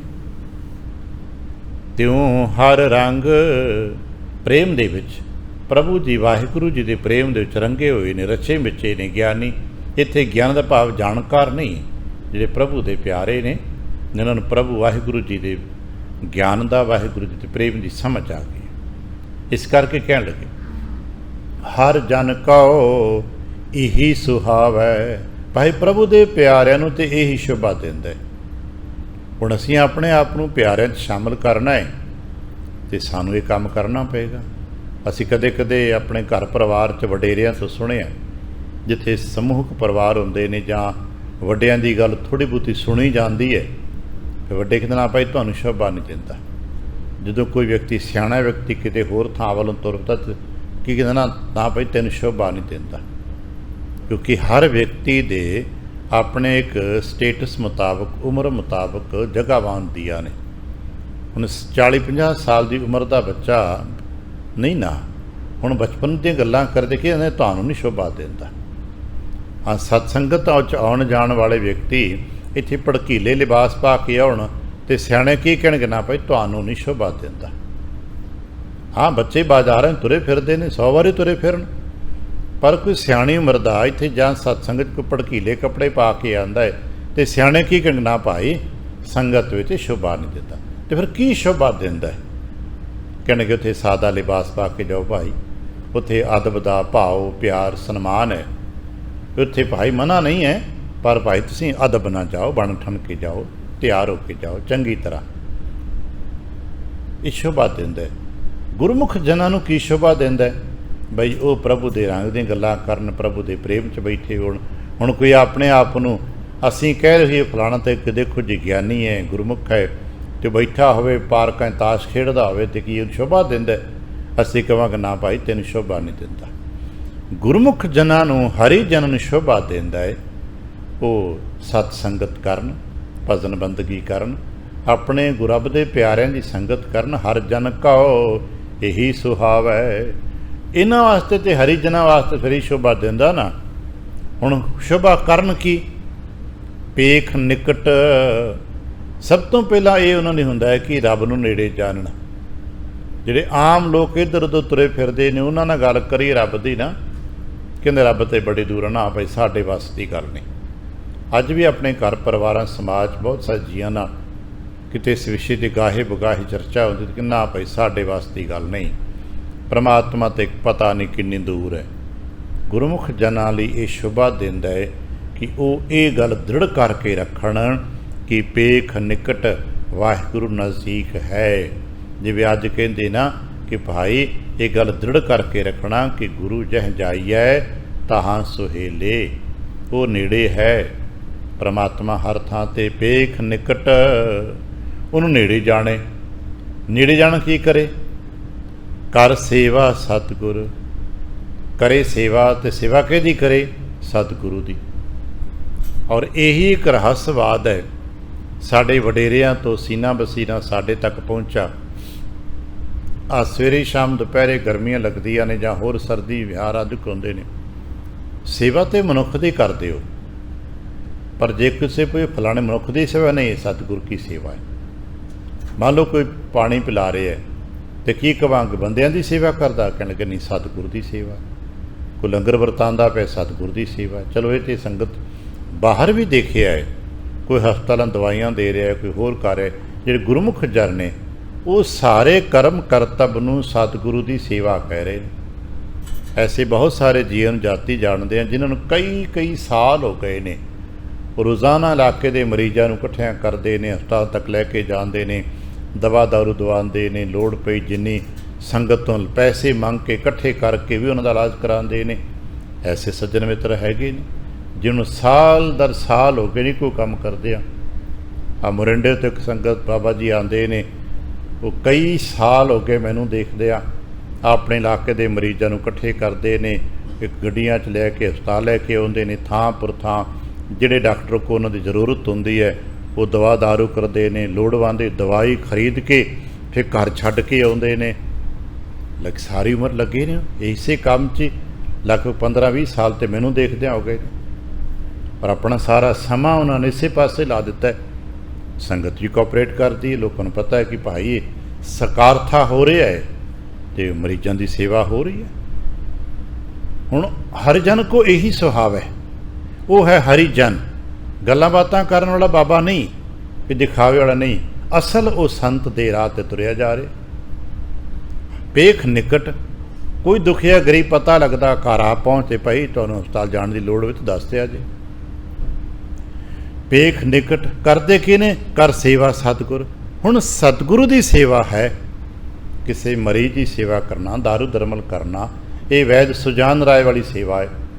ਅਤੇ ਵੈਦ ਸੁਜਾਨ ਰਾਏ ਸਤਿਗੁਰੂ ਕੀ ਸੇਵਾ ਕਰਦੇ ਨੇ, ਕਿਉਂਕਿ ਸਤਿਗੁਰ ਤੇ ਹਰ ਥਾਂ 'ਤੇ ਨੇ ਨਾ। ਸਾਨੂੰ ਸਾਖੀ ਕਰ ਦੱਸਦੇ ਨੇ ਕਿ ਜਦੋਂ ਸਤਿਗੁਰੂ ਵਾਸਤੇ ਸ਼ਹਿਦ ਲੈ ਕੇ ਜਾਂਦੇ ਨੇ ਅਤੇ ਰਸਤੇ 'ਚ ਇੱਕ ਬਜ਼ੁਰਗ ਬੰਦਾ ਕਹਿੰਦਾ, ਭਾਈ ਥੋੜ੍ਹਾ ਜਿਹਾ ਸ਼ਹਿਦ ਦੇ ਦਿਓ, ਮੈਨੂੰ ਦਮਾ ਹੈ, ਦਮ ਉਖੜਦਾ ਮੇਰਾ। ਉਹ ਮੌਕੇ ਦੇ ਜਿਹੜੇ ਆਗੂ ਹੁੰਦੇ ਨੇ ਕੋਈ ਸ਼ਹਿਦ ਦੇਣ ਤੋਂ ਮਨਾ ਕਰ ਦਿੰਦੇ ਨੇ, ਅਤੇ ਕਸ਼ਮੀਰ ਪਹੁੰਚ ਕੇ ਪਹਾੜੀਆਂ 'ਤੇ 6ਵੇਂ ਪਾਤਸ਼ਾਹ ਦੇ ਹਜ਼ੂਰ ਸ਼ਹਿਦ ਰੱਖ ਕੇ ਮੱਥਾ ਟੇਕਦੇ ਨੇ। ਅਤੇ ਸਤਿਗੁਰੂ ਪੁੱਛਦੇ ਡੱਬੇ 'ਚ ਕੀ ਲੈ ਕੇ ਆਇਓ? ਕਹਿਣ ਲੱਗੇ ਮਹਾਰਾਜ ਸ਼ਹਿਦ ਹੈ। ਕਹਿੰਦੇ ਕਿ ਖੋਲ੍ਹਿਓ ਤਾਂ। ਡੱਬਾ ਖੋਲ੍ਹਦੇ 'ਚ ਕਿਰਮ ਚੱਲਦੇ ਪਏ ਨੇ, ਅਤੇ ਸਾਰੇ ਸਿਆਣੇ ਜਾਣਦੇ ਕਿ ਸ਼ਹਿਦ ਵਿੱਚ ਕੀੜੇ ਨਹੀਂ ਪੈਂਦੇ। ਦਿਖਾਇਆ, ਭਾਈ ਆਹ ਸ਼ਹਿਦ ਲੈ ਕੇ ਆਇਓ, ਮੇਰੇ ਵਾਸਤੇ ਲਿਆਇਓ, ਅਤੇ ਕਿਰਮ ਚੱਲਦੇ ਪਏ ਨੇ। ਹੈਰਾਨ ਹੋ ਗਏ ਵੀ ਇਹ ਕੀ ਹੋਇਆ? ਕਹਿਣ ਲੱਗੇ ਨਾ ਭਾਈ, ਇਹ ਸ਼ਹਿਦ ਸਾਡੇ ਯੋਗ ਨਹੀਂ ਹੈ, ਇਹ ਸ਼ਹਿਦ ਤੁਹਾਡਾ ਸਾਡੇ ਯੋਗ ਨਹੀਂ ਹੈ। ਕਹਿਣ ਲੱਗੇ ਮਹਾਰਾਜ ਤੁਹਾਡੇ ਵਾਸਤੇ ਉਚੇਚਾ ਲੈ ਕੇ ਆਏ। ਕਹਿਣ ਲੱਗੇ ਜਦੋਂ ਸਾਨੂੰ ਲੋੜ ਸੀ ਉਦੋਂ ਤਾਂ ਤੁਸੀਂ ਦਿੱਤਾ ਕੋਈ ਨਾ। ਕਹਿਣ ਲੱਗੇ ਮਹਾਰਾਜ ਹੁਣੇ ਤਾਂ ਪਹੁੰਚੇ ਆ। ਕਹਿਣ ਲੱਗੇ ਨਹੀਂ, ਸਾਨੂੰ ਤਾਂ ਲੋੜ 2-4 ਦਿਨ ਪਹਿਲਾਂ ਪਈ ਸੀ। ਮਹਾਰਾਜ ਕਦੋਂ ਲੋੜ ਪਈ ਸੀ? ਕਹਿਣ ਲੱਗੇ ਜਦੋਂ ਇੱਕ ਬਜ਼ੁਰਗ ਨੇ ਤੁਹਾਨੂੰ ਕਿਹਾ ਸੀ ਨਾ ਕਿ ਜ਼ਿਆਦਾ ਨਹੀਂ, ਮੈਨੂੰ ਇੱਕ ਕੜਛੀ ਕੌਲੀ ਸ਼ਹਿਦ ਪਾ ਦੇ ਭਾਈ, ਮੇਰਾ ਦਮ ਉਖੜਦਾ ਹੈ। ਅਤੇ ਹਕੀਮਾਂ ਕਿਹਾ ਸ਼ਹਿਦ ਲਏਗਾ ਅਤੇ ਦਮ ਸੌਖਾ ਹੋ ਜਾਏਗਾ। ਉਸ ਬਜ਼ੁਰਗ ਦਾ ਨਾਮ ਭਾਈ ਕੱਟੂ ਸੀ, ਵੀ ਭਾਈ ਕੱਟੂ ਨੇ ਸ਼ਹਿਦ ਮੰਗਿਆ ਸੀ ਨਾ। ਕਹਿਣ ਲੱਗੇ ਹਾਂ। ਕਹਿਣ ਲੱਗੇ ਤੁਸੀਂ ਉਦੋਂ ਤਾਂ ਦਿੱਤਾ ਨਹੀਂ, ਕਿਉਂਕਿ ਗੁਰਸਿੱਖ ਦੇ ਅੰਦਰ ਤੇ ਗੁਰੂ ਵਰਤਦਾ ਨਾ, ਅਤੇ ਜੇ ਤੁਸੀਂ ਭਾਈ ਕੱਟੂ ਨੂੰ ਇੱਕ ਚਮਚਾਈ ਸ਼ਹਿਦ ਦਿੰਦੇ ਤਾਂ ਸ਼ਾਇਦ ਉਹ ਮੇਰੇ ਤੱਕ ਪਹੁੰਚ ਜਾਂਦਾ। ਉਹ ਤੋਂ ਬਾਅਦ ਸਾਡੇ 'ਚ ਗੱਲ ਚੱਲੀ ਹੈ, ਕਈ ਥਾਂ 'ਤੇ ਕਿਤਾਬਾਂ 'ਚ ਹੀ ਰਹਿ ਗਈ ਕਿ ਗਰੀਬ ਦਾ ਮੂੰਹ ਗੁਰੂ ਕੀ ਗੋਲਕ ਹੈ। ਇਹ ਹੈ, ਇਹ ਨਹੀਂ ਕਿ ਹਰ ਥਾਂ 'ਤੇ ਨਹੀਂ ਹੈ, ਕੁਝ ਟਾਵੇਂ ਸਥਾਨ ਹੈਗੇ ਨੇ ਜਿੱਥੇ ਗਰੀਬ ਦਾ ਮੂੰਹ ਇਹ ਗੁਰੂ ਕੀ ਗੋਲਕ ਮੰਨਿਆ ਜਾਂਦਾ ਹੈ, ਪਰ ਬਹੁਤੇ ਥਾਂ 'ਤੇ ਗੋਲਕ ਗਰੀਬ ਦਾ ਮੂੰਹ ਨਹੀਂ ਰਹਿ ਗਿਆ। ਗੁਰੂ ਕਿਰਪਾ ਕਰਨ ਇਹ ਗੋਲਕ ਗਰੀਬ ਦਾ ਮੂੰਹ ਬਣ ਜਾਏ, ਇਹ ਗਰੀਬ ਦੇ ਵਾਸਤੇ ਵਰਤਿਆ ਜਾਏ। ਗੁਰਮੁਖ ਜਨਾਂ ਨੂੰ ਇਹੀ ਸ਼ੋਭਾ ਦਿੰਦਾ ਹੈ ਵੀ ਸਤਿਗੁਰ ਕੀ ਸੇਵਾ ਕਰਨ, ਅਤੇ ਸਤਿਗੁਰ ਕੀ ਸੇਵਾ ਸਤਿਗੁਰੂ ਨਿਕਟ ਮੰਨ ਕੇ ਕਰਨ। ਜਿਹੜਾ ਵੀ ਸਮੇਂ 'ਤੇ ਉਹਨਾਂ ਦੇ ਨਿਕਟ ਲੋੜਵੰਦ ਹੁੰਦਾ ਹੈ, ਇਹ ਸਮਝ ਕੇ ਕਰਨ ਕਿ ਇੱਥੇ ਤੇ ਸਤਿਗੁਰੂ ਹੈ, ਕਿਉਂਕਿ ਹਰ ਗੁਰਸਿੱਖ ਦੇ ਅੰਦਰ ਗੁਰੂ ਵਰਤ ਰਹੇ ਨੇ, ਗੁਰਸਿੱਖਾਂ ਅੰਦਰ ਸਤਿਗੁਰ ਵਰਤ ਰਹੇ ਨੇ। ਚਲੋ ਮੰਨ ਲਿਆ ਸਾਹਮਣੇ ਵਾਲਾ ਗੁਰਸਿੱਖ ਨਹੀਂ, ਤੇ ਕੀ ਉਹਨੂੰ ਮੋੜ ਦਿਓਗੇ? ਨਹੀਂ, ਉਹਦੇ ਅੰਦਰ ਰੱਬ ਵਸਦਾ, ਉਹਦੇ ਅੰਦਰ ਗੁਰੂ ਵਸਦਾ। ਘੱਟ ਮੈਂ ਹਰ ਜੂ ਵਸਿਆ ਕਹਿੰਦੇ ਆ ਨਾ, ਪੜ੍ਹਦੇ ਤੇ ਹੈਗੇ ਆ, ਉਹਦੇ ਅੰਦਰ ਵੀ ਉਹੀ ਗੁਰੂ ਕਰਤਾ ਵਸਦੇ ਨੇ ਜਿਸ ਗੁਰੂ ਕਰਤੇ ਨੇ ਤੁਹਾਨੂੰ ਤੌਫੀਕ ਦਿੱਤੀ ਹੈ। ਇਹੀ ਗੁਰਮੁਖ ਜਨਾਂ ਨੂੰ ਇਹੀ ਸ਼ੋਭਾ ਦਿੰਦਾ ਕਿ ਭਾਈ ਪੇਖ ਨਿਕਟ, ਸਭ ਤੋਂ ਪਹਿਲਾਂ ਤਾਂ ਕਮ ਕਿ ਪਰਮਾਤਮਾ ਨੂੰ ਨੇੜੇ ਹੈ, ਦੂਰ ਨਾ ਜਾਣੇ ਹੋ, ਇਹ ਪਹਿਲੀ ਗੁਰਮੁਖ ਦੀ ਸ਼ਰਤ ਹੈ। ਪੇਖ ਨਿਕਟ, ਫਿਰ ਕੀ ਕਰੇ? ਕਰ ਸੇਵਾ ਸਤਿਗੁਰ, ਫਿਰ ਸਤਿਗੁਰ ਕੀ ਸੇਵਾ ਕਰੇ। ਹੁਣ ਜਦੋਂ ਸਤਿਗੁਰ ਕੀ ਸੇਵਾ ਕਰ ਰਿਹਾ ਹੈ ਤੇ ਤੀਜਾ ਕੰਮ ਕੀ ਕਰੇ? ਕਹਿਣ ਲੱਗੇ ਹਰ ਕੀਰਤਨ ਹੀ ਤ੍ਰਿਪਤਾਵੈ, ਸੇਵਾ ਕਰਦਾ ਹੋਇਆ ਕਰੇ ਕਿ ਰੱਬ ਦੀ ਉਸਤਤ। ਜਦੋਂ ਸੇਵਾ ਤੋਂ ਫੁਰਸਤ ਮਿਲੇ ਉਦੋਂ ਕੀਰਤਨ ਸੁਣੇ ਕਰੇ, ਨਹੀਂ ਤੇ ਆਪਣੇ ਗੁਰਮੁਖ ਜਨ ਮੰਡਲ ਹੈ ਨਾ ਸੇਵਾ ਕਰੇ, ਕਿਉਂਕਿ ਉਹਦੀ ਤ੍ਰਿਪਤੀ ਜਿਹੜੀ ਹੈ ਉਸ ਕੀਰਤਨ ਵਿੱਚ ਹੈ। ਕੀਰਤਨ ਵਿਸ਼ਰਾਮ ਹੈ ਉਹਦਾ। ਅਸੀਂ ਬਾਬਾ ਕਬੀਰ ਸਾਹਿਬ ਕੋਲ ਜਦ ਪੜ੍ਹਦੇ ਜਾਂਦੇ ਹਾਂ ਤੇ ਪਹਿਲਾ ਸ਼ਲੋਕ ਇਹ ਕਹਿੰਦਾ ਨਾ ਕਿ ਅਸੀਂ ਤੁਸੀਂ ਸੰਸਾਰ ਦੇ ਜੀ ਥੱਕ ਜਾਣੇ ਤੇ ਮੰਜਿਆਂ ਬਿਸਤਰੇ ਤਲਾਸ਼ ਕਰਦੇ ਆ, ਤੇ ਜਿਹੜੇ ਗੁਰਮੁਖ ਹੈ ਹਰੀ ਜਨ ਨੇ ਉਹ ਕੀ ਕਰਦੇ ਨੇ? ਉਹ ਥੱਕ ਜਾਂਦੇ, ਸਰੀਰ ਥੱਕ ਗਿਆ ਨਾ, ਉਹ ਆਪਣੇ ਆਪ ਨੂੰ ਕੀਰਤਨ ਟਿਕਾ ਲੈਂਦੇ ਨੇ। ਅਸੀਂ ਸੁਣਿਆ ਕਬੀਰ ਮੇਰੀ ਸਿਮਰਨੀ ਰਸਨਾ ਉਪਰ ਰਾਮ, ਆਦ ਜੁਗਾਦੀ ਸਗਲ ਭਗਤ ਤਾਂ ਕੋ ਸੁਖ ਵਿਸ਼ਰਾਮ। ਉਹਨਾਂ ਦਾ ਇੱਥੇ ਵਿਸ਼ਰਾਮ ਹੈ, ਕੀਰਤਨ ਹੋ ਰਿਹਾ ਹੁੰਦਾ। ਇਹ ਠੀਕ ਹੈ ਸਾਡਾ ਜਾਤੀ ਅਨੁਭਵ ਨਹੀਂ, ਪਰ ਗੁਰਮੁਖਾਂ ਦੀ ਸੰਗਤ ਕਰਦੇ ਅਨੁਭਵ ਮਹਿਸੂਸ ਹੋਏ। ਸਰੀਰ ਥੱਕਾ ਹੋਵੇ, ਠੀਕ ਹੈ 8-10 ਘੰਟੇ ਸਫ਼ਰ ਕੀਤਾ, ਲੰਮੇਰੇ ਹੋਰ ਕਾਰ ਵਿਹਾਰ ਕੀਤੇ, ਜਿੱਥੇ ਦੁਨੀਆ ਕਹਿੰਦੀ ਸਰੀਰ ਥੱਕ ਗਿਆ, ਤੇ ਜਦੋਂ ਕੀਰਤਨ ਦੇ ਧੁਨਾਂ 'ਚ ਟਿਕ ਗਏ, ਬਾਅਦ 'ਚ ਪੁੱਛਿਆ ਜੀ ਹੁਣ ਥਕਾਵਟ? ਕਹਿਣ ਲੱਗੇ ਨਹੀਂ, ਹੁਣ ਕੋਈ ਥਕਾਵਟ ਨਹੀਂ ਹੈ, ਕਿਉਂਕਿ ਹੁਣ ਮਨ ਟਿਕ ਗਿਆ, ਮਨ ਸ਼ਾਂਤ ਹੋ ਗਿਆ। ਮਨ ਸ਼ਾਂਤ ਹੋ ਜਾਂਦਾ ਤੇ ਸਰੀਰ ਦੀ ਥਕਾਵਟ, ਕਦੇ ਗੁਰ ਕਿਰਪਾ ਕਰੇ ਸਾਡਾ ਅਨੁਭਵ ਹੋਵੇ ਵੀ ਸਰੀਰ ਥੱਕਾ ਹੋਇਆ, ਆ ਕੇ ਕੀਰਤਨ ਸੁਣਿਆ, ਹਸ਼ਰੇ ਹਲਕਾ ਫੁੱਲ ਹੋ ਜਾਏ। ਜਿਸ ਦਿਨ ਕੀਰਤਨ ਸੁਣਦੇ ਆ, ਪਾਠ ਕਰਦੇ ਆ, ਅੱਧਾ ਪੌਣਾ ਘੰਟਾ ਬਾਅਦ ਜਦੋਂ ਆਪਾਂ ਇੱਥੋਂ ਉੱਠਣਾ ਹੈ ਤੇ ਸਰੀਰ ਥੱਕਾ ਹੋਇਆ ਮਹਿਸੂਸ ਨਾ ਕਰ ਰਿਹਾ ਹੋਵੇ, ਬਲਕਿ ਸਰੀਰ ਹਲਕਾ ਫੁੱਲ ਹੋਵੇ, ਤੇ ਸਮਝਣਾ ਅੱਜ ਸੁਰਤ ਟਿਕ ਗਈ, ਅੱਜ ਸਹੀ ਟਿਕਾਣੇ ਤੇ ਭਾਵੇਂ ਛਣਕ ਮਾਤਰ ਹੀ ਪਹੁੰਚੇ। ਉਹਦਾ ਪ੍ਰਭਾਵ ਇੰਨਾ ਵੱਡਾ ਹੈ, ਜਿਵੇਂ ਆਪਾਂ ਕਹਿੰਦੇ ਕਿ ਤਾਂ ਬਿਜਲੀ ਦੀ ਤਾਰ ਨੂੰ ਜਰਾ ਪਲ ਭਰ ਤਾਰ ਛੂ ਜੇ ਉਂਗਲੀ ਨੂੰ ਤੇ ਕਰੰਟ ਲੱਗਦਾ, ਤੇ ਕਿਤਨੇ ਸਮੇਂ ਤੱਕ ਸਰੀਰ 'ਚ ਇੱਕ ਚਰਨਾਹਟ ਰਹਿੰਦੀ ਹੈ। ਇਸੇ ਤਰ੍ਹਾਂ ਜਦੋਂ ਪਲ ਭਰ ਵੀ ਸੁਰਤ ਕਿਤੇ ਸ਼ਬਦ ਨੂੰ ਛੂਹਦੀ ਹੈ ਨਾ, ਤੇ ਲੰਬੇ ਸਮੇਂ ਤੱਕ ਆਨੰਦ ਬਣਿਆ ਰਹਿੰਦਾ ਹੈ, ਹਲਕਾਪਨ ਰਹਿੰਦਾ ਹੈ। ਦੁਨੀਆ ਦੇ ਬੋਝ, ਜੋ ਨਿੰਦਾ ਚੁਗਲੀ ਕਾਰ ਵਿਹਾਰਾਂ ਦੇ ਸਾਡੇ ਸਭ ਬੋਝ ਮਿਟ ਜਾਂਦੇ ਨੇ, ਸ਼ਾਂਤ ਆਨੰਦ ਬਣਦਾ। ਗੁਰੂ ਕਿਰਪਾ ਕਰਨ ਸਭ ਦਾ ਬਣੇ। ਅਸੀਂ ਇੱਥੇ ਇਸ ਕਰਕੇ ਬੈਠਦੇ, ਇੱਥੇ ਕਰਮ ਕਾਂਡ ਲਈ ਆਪਾਂ ਨਹੀਂ ਬੈਠਦੇ, ਇਸੇ ਲਈ ਬੈਠਦੇ ਕਿ ਬਾਣੀ ਪੜ੍ਹੀਏ, ਸੁਣੀਏ, ਤੇ ਕਿਤੇ ਸਾਡੀ ਵੀ ਸੁਰਤ ਸ਼ਬਦ ਦੇ ਰਾਹ 'ਤੇ ਤੁਰ ਸਕੇ। ਮਹਾਰਾਜ ਕਹਿਣ ਲੱਗੇ ਤ੍ਰਿਪਤੀ ਹਰੀਜਨਾਂ ਨੂੰ ਸ਼ੋਭਾ ਇਹ ਦਿੰਦਾ ਹੈ ਕਿ ਉਹ ਕੀਰਤਨ ਕਰਕੇ ਤ੍ਰਿਪਤ ਹੋਵਣ, ਕੀਰਤਨ ਸੁਣ ਕੇ, ਕੀਰਤਨ ਦੇ ਸਦਕੇ ਉਹਨੂੰ ਤ੍ਰਿਪਤੀ ਹੁੰਦੀ ਹੈ। ਫਿਰ ਸਮਝਾਉਂਦੇ ਭਾਈ ਦੁਬਾਰਾ ਧਿਆਨ ਕਰਨਾ। ਅਮਲਨ ਸਿਉ ਅਮਲੀ ਲਪਟਾਇਓ, ਜਿਵੇਂ ਅਮਲੀ ਆਪਣੇ ਨਸ਼ਿਆਂ ਦੇ ਚੱਕਰ ਚੁਲਝੇ ਪਏ ਨੇ। ਅੱਜ ਵੀ ਦੇਖਦੇ ਨਾ, ਇੱਕ ਪਾਸੇ ਸੰਸਾਰ 'ਚ ਤਰਾਹ ਤਰਾਹ ਮੱਚੀ ਹੋਵੇ, ਪਰ ਅਮਲੀ ਵਿਅਕਤੀ ਨੂੰ ਦੁਨੀਆ ਦੀ ਤਰਾਹ ਤਰਾਹ ਨਾਲ ਕੋਈ ਮਤਲਬ ਨਹੀਂ ਹੁੰਦਾ, ਬਸ ਉਹਨੂੰ ਤੇ ਆਪਣੇ ਅਮਲ ਨਾਲ ਮਤਲਬ ਹੈ। ਘਰ ਪਰਿਵਾਰਾਂ 'ਚ ਅਸਾਂ ਦੇਖਿਆ ਅਮਲੀ ਵਿਅਕਤੀ ਨੂੰ ਘਰ ਬਾਲ ਬੱਚੇ ਦੀ ਦਵਾ ਦਾਰੂ ਫੀਸ ਲੀੜੇ ਕੱਪੜੇ ਨਾਲ ਕੋਈ ਮਤਲਬ ਨਹੀਂ, ਉਹਨੂੰ ਤੇ ਆਪਣੇ ਅਮਲ ਨਾਲ ਮਤਲਬ ਹੈ। ਉਹ ਨਸ਼ੇ ਵਾਸਤੇ ਭਾਂਡੇ ਵੇਚਦੇ ਨੇ, ਨਸ਼ੇ ਵਾਸਤੇ ਇੱਥੇ ਆਉਂਦੇ ਲੋਕ ਟੂਟੀਆਂ ਚੋਰੀ ਕਰ ਕਰਕੇ ਲੈ ਜਾਂਦੇ ਨੇ, ਉਹਨਾਂ ਨੂੰ ਕੋਈ ਮਤਲਬ ਨਹੀਂ ਸੰਗਤ ਹੈ, ਸੰਗਤ ਦਾ ਸਥਾਨ ਹੈ, ਇਹ ਸਾਂਝਾ ਹੈ, ਕੋਈ ਮਤਲਬ ਨਹੀਂ, ਕਿਉਂਕਿ ਉਹਨੂੰ ਸਿਰਫ ਆਪਣਾ ਕਬਾੜ 'ਚ ਵੇਚਣਗੇ, 2-4-10 ਰੁਪਏ ਮਿਲਣਗੇ, ਕੋਈ ਨਸ਼ਾ ਕਰਨਗੇ। ਉਹਨਾਂ ਦੀ ਸੁਰਤ ਬਿਰਤੀ ਕੇਵਲ ਅਮਲ 'ਤੇ ਟਿਕੀ ਹੈ। ਉਹਨੂੰ ਜਿੱਥੋਂ ਵੀ ਕੋਈ ਸਮਾਨ ਮਿਲਦਾ ਹੈ ਜਾ ਕੇ ਵੇਚ ਦੇਵੇਗਾ। ਉਹ ਨਿਆਣੇ ਦੀ ਫੀਸ 'ਤੇ ਪੈਸੇ ਜਾ ਕੇ ਨਸ਼ਾ ਲੈ ਆਉਂਦੇ ਨੇ, ਕੱਪੜਿਆਂ ਦੇ ਵੇਚ ਆਉਂਦੇ ਨੇ, ਗਹਿਣੇ ਵੇਚ ਆਉਂਦੇ ਨੇ, ਭਾਂਡੇ ਵੇਚ ਆਉਂਦੇ ਨੇ। ਐਸਾ ਸੰਸਾਰ 'ਚ ਬਹੁਤ ਦੁਖਾਂਤ ਵਰਤਦਾ ਹੈ। ਮਹਾਰਾਜ ਉਹਨਾਂ ਦੁਖਾਂਤਾਂ ਦਾ ਜ਼ਿਕਰ ਵੀ ਸਾਡੇ ਨਾਲ ਸਾਂਝਾ ਕਰਦੇ ਨੇ। ਭਾਈ ਜੇ ਇਹੋ ਜਿਹੇ ਵਿਅਕਤੀ ਇਹ ਕੰਮ ਕਰਦੇ ਨੇ ਤੇ ਤੁਸੀਂ ਤਾਂ ਫਿਰ ਇਹਨਾਂ ਤੋਂ ਸਮਝੋ ਨਾ, ਤੁਸੀਂ ਤਾਂ ਆਪਣੇ ਬਿਰਤੀ ਨੂੰ ਝੂਠਾ ਲੈ ਜਾਓ।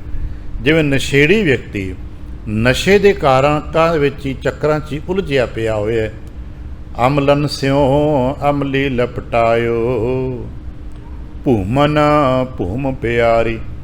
ਹਾਂ ਭੂਮਨ ਕੀ, ਜਿਨ੍ਹਾਂ ਦੀ ਜ਼ਮੀਨਾਂ ਨੇ, ਆ ਵੇਖਿਆ ਹੋਣਾ ਪਿੰਡਾਂ ਦੇ ਵਿੱਚ ਜ਼ਮੀਨਾਂ ਵਾਲੇ ਜ਼ਮੀਨਾਂ ਚੁਲਝੇ ਪਏ ਨੇ, ਆਹ ਲੈ ਲਓ, ਆਹ ਵੀ ਲੈ ਲਓ, ਜਿੱਥੇ ਮਿਲਦਾ ਜ਼ਮੀਨ ਲੈ ਲਓ, 4 ਪੈਸੇ ਬਚੇ ਜ਼ਮੀਨ ਲੈ ਲਓ। ਉਹ ਇੱਕ ਸੜਕ ਦੀ ਵੀ ਕੋਨੇ ਵੱਢੀ ਜਾਂਦੇ ਨੇ, ਵਟਾਂ ਵੀ ਲੜਦੇ ਨੇ, ਝਗੜਦੇ ਨੇ, ਖਰੀਦਦੇ ਨੇ, ਕਰਜ਼ੇ ਲੈਂਦੇ ਨੇ, ਬੜਾ ਕੁਝ ਕਰਦੇ ਲੋਕ। ਕਰਦੇ ਕੀ ਨੇ? ਜ਼ਮੀਨ। ਉਹ ਭੂਮੀ ਚਾਹੀਦੀ, ਜ਼ਮੀਨ ਚਾਹੀਦੀ ਹੈ। ਉਹਨਾਂ ਦੀ ਸੁਰਤ ਬਿਰਤੀ ਜ਼ਮੀਨ ਦੇ ਚੱਕਰ ਚੁਲਝੀ ਪਈ ਆ, ਹੋਰ ਲੈ ਲਓ, ਹੋਰ ਇਕੱਠੀ ਕਰ ਲਓ, ਜ਼ਮੀਨ ਵਧਾ ਲਓ ਆਪਣੀ। ਆ ਖੇਤਾਂ 'ਚ ਵੇਖਦੇ ਆ, ਲੋਕਾਂ 'ਚ ਦੇਖਦੇ ਪਿੰਡਾਂ ਜ਼ਮੀਨਾਂ ਜ਼ਮੀਨ ਵਾਸਤੇ ਉਲਝੇ ਪਏ ਨੇ। ਪਰਿਵਾਰਾਂ ਦੇ ਪਰਿਵਾਰ ਕਤਲੋ ਗਾਰਤਾਂ ਹੋ ਰਹੀਆਂ ਨੇ, ਲੜ ਰਹੇ ਨੇ, ਮਰ ਰਹੇ ਨੇ, ਕਰਜ਼ੇ ਲੈ ਰਹੇ ਨੇ, ਹੋ ਰਹੇ। ਪਤਾ ਕਿਉਂ? ਉਹਨਾਂ ਦੀ ਸੁਰਤ ਚੇਤਨਾ ਸਿਰਫ ਜ਼ਮੀਨ 'ਤੇ ਅਟਕੀ ਪਈ। ਹੋਰ ਜ਼ਮੀਨ ਬਣਾ ਲਓ, ਹੋਰ ਜ਼ਮੀਨ ਬਣਾ ਲਓ। ਮਹਾਰਾਜ ਕਹਿਣ ਲੱਗੇ ਭੂਮਨ ਭੂਮ ਪਿਆਰੀ, ਭਈ ਇਹਨਾਂ ਭੂਮੀਆਂ ਨੂੰ, ਇਹਨਾਂ ਜ਼ਮੀਨ ਵਾਲੇ ਲੋਕਾਂ ਨੂੰ ਜ਼ਮੀਨ ਹੀ ਪਿਆਰੀ ਹੈ। ਖੀਰ ਸੰਗ ਬਾਰਿਕ ਹੈ ਲੀਨਾ, ਅਤੇ ਛੋਟੇ ਜਿਹੇ ਬੱਚੇ ਨੂੰ ਉਹਨੂੰ ਤਾਂ ਦੁੱਧ ਨਾਲ ਮਤਲਬ ਹੈ ਨਾ, ਤੁਸੀਂ ਉਹਦੇ ਅੱਗੇ ਸੋਨਾ ਚਾਂਦੀ ਰੱਖ ਦਿਓ, ਉਹਨੂੰ ਕੋਈ ਮਤਲਬ ਨਹੀਂ। ਉਹਦੇ ਅੱਗੇ ਵਧੀਆ ਤੋਂ ਉਹਦੀ ਪੋਸ਼ਾਕਾਂ ਲੀੜੇ ਕੱਪੜੇ ਲਿਆ ਕੇ ਰੱਖ ਦਿਓ, ਕੋਈ ਮਤਲਬ ਨਹੀਂ, ਕਿਉਂਕਿ ਉਹਨੂੰ ਤਾਂ ਵਿਚਾਰਨ ਤੋਂ ਦੁੱਧ ਚਾਹੀਦਾ ਹੈ। ਉਹਦਾ ਜੀਵਨ ਜੇ ਦੁੱਧ 'ਤੇ ਅਟਕਿਆ ਪਿਆ, ਉਹ ਤੇ ਰੋਂਦਾ ਤੇ ਦੁੱਧ ਲਈ, ਹੱਸਦਾ ਤੇ ਦੁੱਧ ਲਈ। ਮਹਾਰਾਜ ਕਹਿੰਦੇ ਕਿ ਜਿਵੇਂ ਛੋਟਾ ਬਾਰਕ ਕੇਵਲ ਉਹਦੀ ਸੁਰਤ ਬਿਰਤੀ ਦੁੱਧ ਤੱਕ ਅਟਕੀ ਪਈ ਹੈ, ਖੀਰ ਸੰਗ ਬਾਰਕ ਹੈ ਲੀਨਾ। ਇੱਥੇ ਲੀਨਾ ਦਾ ਮਤਲਬ ਹੈ ਲੀਨ ਹੋਇਆ ਪਿਆ ਹੈ। ਜਿਵੇਂ ਇੱਕ ਬੱਚਾ ਦੁੱਧ 'ਤੇ ਲੀਨ ਹੈ, ਮਿਲਦਾ ਤੇ ਖੁਸ਼ ਹੋ ਜਾਂਦਾ, ਨਹੀਂ ਮਿਲਦਾ ਤੇ ਰੋ ਪੈਂਦਾ, ਤਿਵੇਂ ਪ੍ਰਭ ਸੰਤ ਐਸੇ ਹਿਤਕਾਰੀ। ਇਸੇ ਤਾਂ ਪ੍ਰਭੂ ਦੇ ਸੰਤ ਜਿਹੜੇ ਨੇ, ਜਿਹੜੇ ਪ੍ਰਭੂ ਦੇ ਹਰੀ ਜਨ ਨੇ, ਉਹ ਆਪਣੇ ਨਾਮ ਦੇ ਵਿੱਚ ਲੀਨ ਨੇ। ਉਹਨਾਂ ਨੂੰ ਨਾਮ ਤੋਂ ਕੋਈ ਹੁੜਦਾ ਤੇ ਪਰੇਸ਼ਾਨੀ ਹੈ, ਨਾਮ ਜਪਦੇ ਨੇ, ਕੀਰਤਨ ਕਰਦੇ ਨੇ, ਸੁਣਦੇ ਤੇ ਆਨੰਦ ਲੈਂਦੇ ਨੇ। ਅਤੇ ਫਿਰ ਸਾਨੂੰ ਹਰ ਜਨ ਕਉ ਇਹੀ ਸੁਹਾਵ ਹੈ। ਅਤੇ ਭਾਈ ਜਿਹੜੇ ਸਤਸੰਗੀ ਜਾਣੇ, ਇਹਨਾਂ ਨੂੰ ਸ਼ੋਭਾ ਤੇ ਇਹੀ ਦਿੰਦਾ ਨਾ ਕਿ ਭਾਈ ਤੁਸੀਂ ਵੀ ਆਪਣੇ ਵਾਹਿਗੁਰੂ ਜੀ ਦੀ ਬਾਣੀ ਦੇ ਵਿੱਚ ਰੁਚੇ ਰਹੋ। ਜਿਵੇਂ ਉਹ ਲੋਕ ਆਪਣੇ ਆਪਣੇ ਥਾਵਾਂ 'ਤੇ ਰੁੱਝੇ ਨੇ, ਅਤੇ ਫਿਰ ਜੋ ਸਿੱਖ ਭਗਤ ਹੋ, ਅਗਰ ਸਿੱਖ ਹੋ ਤਾਂ ਆਪਣੇ ਗੁਰੂ ਕੀ ਸਿੱਖਿਆ 'ਚ ਰੁੱਝੋ ਨਾ। ਆਪਣੇ ਗੁਰੂ ਕੀ ਸਿੱਖਿਆ 'ਚ ਇਸੇ ਤਰ੍ਹਾਂ ਆਪਣੇ ਤਾਣੇ ਪੇਟੀ ਵਾਂਗ ਰੁੱਝੇ ਰਹੋ। ਸੰਤ ਐਸੇ ਹਿਤਕਾਰੀ। ਫਿਰ ਅਗਲੀ ਗੱਲ ਕਹਿੰਦੇ ਵਿਦਿਆ ਮਹਿ ਵਿਦਿਅੰਸ਼ੀ ਰਚਿਆ। ਵਿਦਿਅੰਸ਼ੀ ਕਹਿੰਦੇ ਨੇ ਵਿਦਵਾਨ, ਵਿਦੂਸ਼ ਜਿਹਨੂੰ ਕਹਿੰਦੇ ਨੇ। ਵਿਦਵਾਨ ਵਿਅਕਤੀ ਨਾਲ ਗੱਲ ਕਰਕੇ ਵੇਖੀਏ, ਉਹ ਬਸ ਆਪਣੇ ਵਿਦਿਆ 'ਚ ਉਲਝੇ ਪਏ ਨੇ। ਸੰਗੀਤਕਾਰ ਸੰਗੀਤ ਦੀ ਵਿਦਿਆ 'ਚ ਨੇ, ਫਿਲਾਸਫਰ ਆਪਣੇ 'ਚ ਨੇ, ਸਾਇੰਟਿਸਟ ਆਪਣੀ ਵਿਦਿਆ 'ਚ। ਚਾਹੀਦਾ ਵੀ ਹੈ, ਹਰ ਵਿਦਵਾਨ ਵਿਅਕਤੀ ਨੂੰ ਚਾਹੀਦਾ ਹੈ ਕਿ ਉਹ ਆਪਣੀ ਵਿਦਿਆ ਦੀ ਹੋਰ ਗਹਿਰਾਈਆਂ, ਹੋਰ ਡੀਪ ਸਟੱਡੀਆਂ ਕਰੇ, ਕਿਉਂਕਿ ਉਹਦਾ ਵਿਦਵਾਨ ਹੈ। ਵਿਦਵਾਨ ਦਾ ਕਰਤੱਵ ਹੈ ਵਿਦਿਆ ਦੇ ਵਿੱਚ ਉਲਝਿਆ, ਵਿਦਿਆ 'ਚ ਪਰਚਿਆ ਪਿਆ। ਉਹ ਕਈ ਵਾਰ ਤਾਂ ਐਸੇ ਵਿਦਵਾਨ ਨੇ ਉਹ ਖਾਣਾ ਪੀਣਾ ਤੱਕ ਭੁੱਲੇ ਰਹਿੰਦੇ ਨੇ। ਕਈਆਂ ਵਿਦਵਾਨਾਂ ਦੇ ਬਾਰੇ ਤਾਂ ਐਸੀਆਂ ਗਾਥਾਂ ਪੜ੍ਹੀਆਂ ਕਿ ਜੇ ਪੜ੍ਹਨ ਬੈਠੇ ਨੇ ਤਾਂ ਸਾਰੀ ਰਾਤ ਪੜ੍ਹਦੇ ਹੀ ਰਹੇ ਨੇ, ਦਿਨ ਚੜ੍ਹ ਗਿਆ ਪੜ੍ਹਦੇ ਹੀ ਰਹੇ ਨੇ, ਕਿਉਂਕਿ ਉਹ ਆਪਣੀ ਵਿਦਿਆ 'ਚ ਉਲਝੇ ਪਏ ਨੇ, ਆਪਣੀ ਪੁਸਤਕਾਂ 'ਚ ਉਲਝੇ ਪਏ ਨੇ, ਆਪਣੀ ਵਿਦਿਆ ਦੀ ਗਹਿਰਾਈਆਂ 'ਚ ਉਲਝੇ ਪਏ ਨੇ। ਖਾਸ ਕਰਕੇ ਇਹੋ ਜਿਹੇ ਸਾਇੰਟਿਸਟ ਅਤੇ ਗਣਿਤਕ ਜਿਹੜੇ ਹੁੰਦੇ ਨੇ, ਉਲਝੇ ਪਏ ਰਹਿੰਦੇ। ਪ੍ਰੋਫੈਸਰ ਜਿਹੜੇ ਦਾਰਸ਼ਨਿਕ ਹੁੰਦੇ ਨੇ, ਸਾਰਾ ਸਮਾਂ ਕਿਤਾਬਾਂ 'ਚ ਉਲਝੇ ਰਹਿੰਦੇ ਨੇ। ਵਿਦਿਆ ਮਹਿ ਵਿਦਿਅੰਸ਼ੀ ਰਚਿਆ। ਹੁਣ ਪਾਤਸ਼ਾਹ ਹੋਰ ਸਭ ਨੂੰ ਨੇੜੇ ਲੈ ਕੇ ਆ ਗਏ। ਨੈਣ ਦੇਖ ਸੁਖ ਪਾਵੈ। ਅਤੇ ਚਲੋ ਹੁਣ ਦੂਜਿਆਂ ਦੀ ਗੱਲ ਛੱਡੀਏ, ਆਪਣੀਆਂ ਅੱਖਾਂ ਇਹ ਦੇਖ ਕੇ ਸੁਖ ਪਾਉਂਦੀਆਂ ਨੇ। ਕਿੰਨਾ ਕੁ ਚਿਰ ਪਲਕਾਂ ਨੂੰ ਬੰਦ ਕਰ ਛੱਡੋਗੇ, ਕਿਉਂਕਿ ਪਲਕਾਂ ਨੂੰ ਬੰਦ ਕਰਨ ਵਾਸਤੇ ਵੀ ਧਿਆਨ 'ਤੇ ਜ਼ੋਰ ਲਾਉਣਾ ਪਏਗਾ। ਕੁਦਰਤੀ ਨੀਂਦ ਵਿੱਚ ਜਿਤਨਾ ਸਮਾਂ ਪਲਕਾਂ ਬੰਦ ਨੇ, ਬਾਕੀ ਸਾਨੂੰ ਪਲਕਾਂ ਅੱਖਾਂ ਬੰਦ ਕਰਨ ਵਾਸਤੇ ਧਿਆਨ ਰੱਖਣਾ ਪੈਂਦਾ, ਜ਼ੋਰ, ਕਿਉਂਕਿ ਅੱਖਾਂ ਦੇਖ ਕੇ ਸੁੱਖ ਲੈਂਦੀਆਂ ਨੇ। ਕਿਉਂਕਿ ਅੱਖਾਂ ਦਾ ਧਰਮ ਹੀ ਦੇਖਣਾ, ਬਸ ਅੱਖਾਂ ਦਾ ਇੱਕੋ ਕੰਮ ਹੈ, ਦੇਖਣਾ। ਚੰਗਾ ਅਤੇ ਮੰਦਾ ਤੁਹਾਡਾ ਕੰਮ ਹੈ, ਯਾਦ ਰੱਖਣਾ। ਅੱਖਾਂ ਦਾ ਕੰਮ ਚੰਗਾ ਮੰਦਾ ਨਹੀਂ ਹੈ। ਅੱਖਾਂ ਸਿਰਫ ਦਰਸ਼ਨ ਕਰਦੀਆਂ ਨੇ। ਉਹ ਦਰਸ਼ਨ 'ਚੋਂ ਅੱਛਾਈ ਜਾਂ ਬੁਰਾਈ ਇਹ ਅਸੀਂ ਤਲਾਸ਼ਦੇ ਹਾਂ। ਨੈਣ ਦੇਖ ਸੁਖ ਪਾਵੈ। ਅੱਖਾਂ 'ਤੇ ਸੁਖ ਹੀ ਨੇ ਦੇਖ ਕੇ ਬਸ। ਮਹਾਰਾਜ ਕਹਿੰਦੇ ਕਿ ਇਸੇ ਤਰ੍ਹਾਂ ਜੈਸੇ ਰਸਨਾ ਸਾਧ ਲੁਭਾਨੀ। ਅਤੇ ਜ਼ੁਬਾਨ ਦਾ ਇੱਕੋ ਕੰਮ ਹੈ, ਸਵਾਦ ਲੈਣਾ। ਇਹ ਚੰਗਾ ਹੈ, ਨਹੀਂ ਹੈ, ਸਿਹਤ ਵਾਸਤੇ ਠੀਕ ਹੈ, ਨਹੀਂ ਹੈ। ਜ਼ੁਬਾਨ ਨੂੰ ਤਾਂ ਕੋਈ ਮਤਲਬ ਨਹੀਂ ਨਾ, ਰਸਨਾ ਤੋਂ ਕੋਈ ਮਤਲਬ ਨਹੀਂ। ਅਸੀਂ ਜਦੋਂ ਵੀ ਭੋਜਨ ਖਾਣ ਬਹਿੰਦੇ ਹਾਂ, ਰਸਨਾ ਤਾਂ ਸਿਰਫ ਸਾਨੂੰ ਇੱਕੋ ਹੀ ਸਹਾਰਾ ਵੀ ਸਵਾਦ ਹੈ। ਉਹਨੂੰ ਇੰਨਾ ਹੀ ਪਤਾ ਸਵਾਦ ਹੈ, ਤੁਹਾਡੀ ਸਿਹਤ ਵਾਸਤੇ ਠੀਕ ਹੈ ਕਿ ਨਹੀਂ। ਰਸਨਾ ਦਾ ਕੋਈ ਮਤਲਬ ਨਹੀਂ, ਕੋਈ ਮਾਇਨੇ ਨਹੀਂ। ਉਹਦੇ ਮਤਲਬ ਦੀ ਚੀਜ਼ ਸਵਾਦ ਮਿਲੀ ਤੇ ਕਹੇਗਾ ਆਹ ਸਵਾਦ ਹੈ, ਅਤੇ ਜੇ ਫਿੱਕਾ ਹੈ ਤੇ ਕਹੇਗਾ ਭਾਈ ਲੂਣ ਹੋਰ ਪਾ ਦਿਓ, ਮਿੱਠਾ ਹੋਰ ਪਾ ਦਿਓ, ਫਿੱਕਾ ਹੈ। ਭਾਵੇਂ ਡਾਕਟਰ 100 ਵਾਰ ਕਹਿੰਦਾ ਹੈ ਕਿ ਭਾਈ ਨਮਕ ਨਾ ਖਾਈ, ਲੂਣ ਨਾ ਖਾਈ, ਪਰ ਫਿਰ ਵੀ ਕਹਿੰਦਾ ਫਿੱਕਾ ਹੈ। ਡਾਕਟਰ ਨੇ ਸਾਨੂੰ ਲਿਖ ਦਿੱਤਾ ਹੁੰਦਾ ਤੂੰ ਮਿੱਠਾ ਨਾ ਖਾਈ, ਅਸੀਂ ਕਹਿੰਦੇ ਨਹੀਂ ਫਿਰ ਫਿੱਕਾ ਹੈ।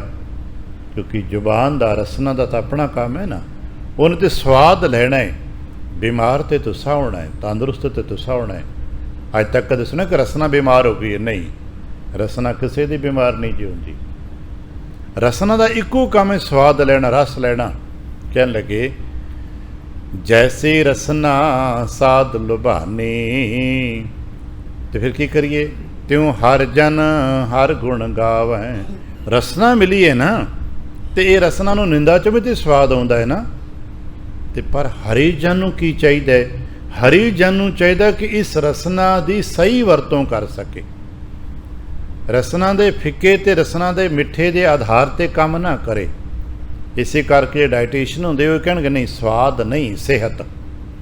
ਆ ਭੋਜਨ ਦੇ, ਸਾਡੇ ਖੁਰਾਕ ਦੇ ਇਹ ਦੋ ਪੱਖ ਨੇ ਨਾ, ਸਵਾਦ ਜਾਂ ਸਿਹਤ। ਜੇ ਸਵਾਦ ਲਓਗੇ ਤੇ ਸਿਹਤ ਨਾਲ ਸੌਦਾ ਕਰ ਬੈਠੋਗੇ। ਬੜਾ ਪਿਆਰਾ ਬਚਨ ਹੋਣਾ, ਮਿੱਠਾ ਕਰਕੇ ਖਾਇਆ ਕੌੜਾ ਉਪਜੈ ਸਾਧ। ਬਈ ਬੜੇ ਪਦਾਰਥ ਅਸੀਂ ਬੜੇ ਸਵਾਦ ਲੈ ਲੈ ਕੇ ਖਾਂਦੇ ਹਾਂ, ਅਤੇ ਸਾਰੇ ਜਾਣਦੇ ਹਾਂ ਕਿ ਚਟਪਟੇ ਸਵਾਦ, ਜ਼ਿਆਦਾ ਮਿਰਚ ਮਸਾਲੇ ਦੇ, ਜ਼ਿਆਦਾ ਮਿੱਠੇ ਕੌੜੇ ਸਵਾਦ ਆਪਾਂ ਖਾ ਤੇ ਲੈਂਦੇ ਹਾਂ, ਪਰ ਭੁਗਤਦੇ ਕੌਣ? ਫਿਰ ਆਪਾਂ ਹੀ ਭੁਗਤਦੇ ਆ ਨਾ। ਇਸ ਕਰਕੇ ਜਿਹੜੇ ਅੰਦਰ ਅਸੀਂ ਬੈਠੇ ਹਾਂ, ਅਤੇ ਸਾਨੂੰ ਮਹਾਰਾਜ ਹਰੀਜਨ ਕਹਿੰਦੇ ਨੇ, ਪਿਆਰਿਓ ਸੰਗਤ ਵਿੱਚ ਬੈਠੇ ਹੋ, ਤੁਹਾਨੂੰ ਪਤਾ ਹੋਣਾ ਚਾਹੀਦਾ ਕਿ ਤੁਹਾਡੀ ਰਸਨਾ ਸਵਾਦਾਂ 'ਚ ਖਚਤ ਹੈ, ਅਤੇ ਇਹਨੂੰ ਸਵਾਦਾਂ 'ਚੋਂ ਕੱਢ ਕੇ ਨਾਮ ਰਸ ਵਿੱਚ ਖਚਤ ਕਰ। ਆ ਕੀਰਤਨ ਕਰਦੇ ਕਰਦੇ ਭਾਈ ਸਾਹਿਬ ਪੜ੍ਹਦੇ ਹੁੰਦੇ ਨਾ, ਹੁਣੇ ਥੋੜ੍ਹੀ ਦੇਰ ਪਹਿਲਾਂ ਪੜ੍ਹੀ ਸੀ, ਰਸਨਾ ਤੋਂ ਅੰਦਰ ਸਰਾਚ ਰਹੀ। ਭਾਈ ਤੂੰ ਤੇ ਹੋਰ ਨਾ ਸਵਾਦਾਂ 'ਚ ਖਚਤ ਹੋ ਗਈ, ਮਿੱਠੇ ਕੌੜੇ ਨਮਕੀਨ ਉੱਚੀ। ਤੇਰੀ ਪਿਆਸ ਨਾ ਜਾਏ, ਧਾਨੀ ਤੇਰੀ ਗੱਲ ਮੁੱਕਣੀ ਕਦੋਂ ਮੁੱਕੇਗੀ? ਪਿਆਸ ਨਾ ਜਾਏ ਤੇ ਕਦੋਂ? ਜਿਚਰ ਹਰ ਰਸ ਪੱਲੇ ਨਾ ਪਾਏ। ਕਹਿਣ ਲੱਗੇ ਭਾਈ ਕੰਮ ਕਰ ਫਿਰ ਤੂੰ। ਜੈਸੇ ਰਸਨਾ ਸਾਧ ਲੁਭਾਨੀ, ਤਿਉ ਹਰ ਜਨ ਹਰ ਗੁਣ ਗਾਵੈ। ਤੇ ਭਾਈ ਹਰੀ ਜਨਾਂ ਨੂੰ ਕੀ ਫਾਸਾ ਫੱਬਦਾ? ਹਰ ਜਨ ਕਉ ਇਹੀ ਸੁਹਾਵੈ। ਰਸਨਾ ਮਿਲੀ ਹੈ, ਇਸ ਰਸਨਾ ਕਰਕੇ ਹਰੀ ਗੁਣ ਗਾ। ਜੇ ਸਵਾਦ ਹੀ ਲੈਣਾ, ਰਸ ਹੀ ਲੈਣਾ, ਤੇ ਨਾਮ ਦਾ ਰਸ ਲੈ। ਜੇ ਤੂੰ ਆਨੰਦ ਲੈਣਾ ਪਦਾਰਥਾਂ ਦਾ, ਤੇ ਨਾਮ ਰਸ ਲੈ। ਪਰ ਇਹ ਹਰੀ ਜਨ ਕਉ ਇਹੀ ਸੁਹਾਵੈ। ਫਿਰ ਗਾਂ ਦਾਰਸ਼ਨਿਕ ਪੱਖ ਕਹਿੰਦੇ ਨੇ, ਅਸਲੀ ਹੁਣ ਅਗਲਾ ਪੱਖ ਹੈ, ਜੈਸੀ ਭੂਖ ਤੈਸੀ ਕਾ ਪੂਰਕ। ਕਰਤਾ ਪੁਰਖ ਦਾ ਕਿ ਬਹੁਤ ਵੱਡਾ ਜੋ ਕਲਾਤਮਕ ਪੱਖ ਕਰਤੇ ਨੇ ਵਰਤਾਇਆ ਹੈ, ਉਹ ਹੈ ਜਿਹੋ ਜਿਹੀ ਕਿਸੇ ਦੀ ਭੁੱਖ ਹੈ ਉਹ ਵੈਸੇ ਦੀ ਆਪੂਰਤੀ ਕਰ ਦਿੰਦਾ ਹੈ। ਜਿਹੋ ਜਿਹੀ ਕਿਸੇ ਦੀ ਫਿਤਰਤ ਹੈ, ਕਰਤਾ ਉਹਦੀ ਫਿਤਰਤ ਨੂੰ ਪੂਰਾ ਕਰਦਾ। ਜੇ ਉਹ ਨਹੀਂ ਖਿਆਲ ਕਰਦਾ ਵੀ ਤੂੰ ਕੀ ਕਰਦਾ ਹੈ। ਤੁਸੀਂ ਨਿੰਦਾ ਕਰਦੇ ਹੋ, ਤੁਹਾਨੂੰ ਨਿੰਦਾ ਦੇ ਕਈ ਕਾਰਨ ਮਿਲ ਜਾਣਗੇ। ਉਸਤਤ ਕਰਨੀ ਹੈ ਤੇ ਉਸਤਤ ਦੇ ਕਾਰਨ ਮਿਲ ਜਾਣਗੇ। ਉੱਥੇ ਹੀ ਬੈਠੇ ਵਿਅਕਤੀ ਨੂੰ, ਇੱਕ ਵਿਅਕਤੀ ਨੂੰ ਨਿੰਦਾ ਕਰਨ ਵਾਸਤੇ ਕਈ ਪੁਆਇੰਟ ਮਿਲ ਜਾਣਗੇ, ਅਤੇ ਦੂਜੇ ਨੂੰ ਸਿਮਰਨ ਕਰਨ ਵਾਸਤੇ, ਉਸਤਤ ਕਰਨ ਵਾਲੇ ਕਈ ਪੁਆਇੰਟ ਮਿਲ ਜਾਣ। ਆਪਾਂ ਇੱਥੇ ਬੈਠੇ ਹਾਂ, ਇੱਥੇ ਹੀ ਬੈਠੇ ਹਾਂ। ਅਸੀਂ ਜਿਨ੍ਹਾਂ ਦੀ ਬਿਰਤੀ ਨਿੰਦਾ ਵਾਲੀ ਹੈ ਨਾ, ਉਹਨਾਂ ਦੇ ਕੋਲ ਨਿੰਦਾ ਵਾਸਤੇ ਇੱਥੇ ਸੈਂਕੜੇ ਪੁਆਇੰਟ ਮੌਜੂਦ ਨੇ। ਨਿੰਦਾ ਕਰ ਸਕਦੇ ਨੇ, ਕਰਦੇ ਨੇ, ਟੀਕਾ ਟਿੱਪਣੀਆਂ ਕਰਦੇ ਨੇ, ਕਿਉਂਕਿ ਪੁਆਇੰਟ ਹੁੰਦੇ ਨੇ। ਅਤੇ ਦੂਜੇ ਪਾਸੇ ਜਿਹਦੀ ਬਿਰਤੀ ਉਸਤਤ ਵਾਲੀ ਹੋਏਗੀ, ਉਹਦੇ ਕੋਲ ਸੈਂਕੜੇ ਪੁਆਇੰਟ ਉਸਤਤ ਵਾਸਤੇ ਮੌਜੂਦ ਨੇ, ਕਿਉਂਕਿ ਕਰਤਾ ਸਭ ਕੁਛ ਦਿੰਦਾ ਹੈ। ਜੈਸੀ ਸਾਡੀ ਫਿਤਰਤ ਹੋ ਜਾਂਦੀ ਹੈ, ਵੈਸਾ ਕਰਤਾ ਦਿੰਦਾ। ਮਨੋਵਿਗਿਆਨਕ ਲੋਕ ਵੀ ਕਹਿਣ ਲੱਗ ਪੈਂਦੇ ਨੇ ਵੀ ਜਿਹੋ ਜਿਹੀ ਤੁਹਾਡੇ ਅੰਦਰ ਦੀ ਚਾਹਤ ਬਣ ਗਈ ਹੈ ਨਾ, ਕੁਦਰਤ ਤੁਹਾਡੇ ਆਲੇ ਦੁਆਲੇ ਇਹੋ ਜਿਹਾ ਮਾਹੌਲ ਪੈਦਾ ਕਰ ਦੇਵੇਗੀ। ਕੁਛ ਨਾ ਹੁੰਦਿਆਂ ਹੋਏ ਤੁਹਾਨੂੰ ਲੱਗੇਗਾ ਇਹ ਸੱਚ ਹੈ, ਕਿਉਂਕਿ ਕੁਦਰਤ ਨੇ ਤੁਹਾਡੀ ਆਪੂਰਤੀ ਕਰਨੀ ਹੈ। ਸਹੀ ਅਤੇ ਗਲਤ ਦਾ ਨਿਰਣਾ ਕੁਦਰਤ ਨਹੀਂ ਜੇ ਕਰਦੀ, ਸਹੀ ਅਤੇ ਗਲਤ ਦਾ ਨਿਰਣਾ ਤੁਸੀਂ ਕਰਨਾ ਹੈ, ਕਿਉਂਕਿ ਕਰਤੇ ਨੇ ਤੁਹਾਨੂੰ ਗਿਆਨ ਦਿੱਤਾ ਹੈ।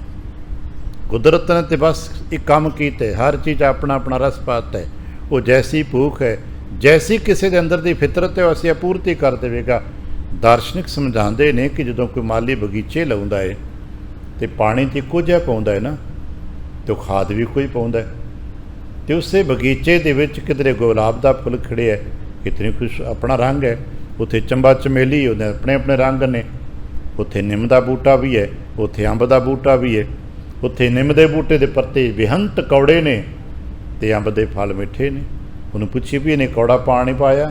ਨਹੀਂ, ਉਹਨੇ ਕੁੜੱਤਣ ਨਹੀਂ ਪਾਈ, ਬਲਕਿ ਉਲਟਾ ਕੰਮ ਹੈ। ਕੋਈ ਨਿੰਮ ਦੀ ਜੜ੍ਹਾਂ 'ਚ ਮਿੱਠਾ ਘੋਲ ਕੇ ਪਾਏਗਾ, ਤਦ ਵੀ ਉਹਦੀ ਕੜੱਤਣ ਵੱਧ ਜਾਏਗੀ।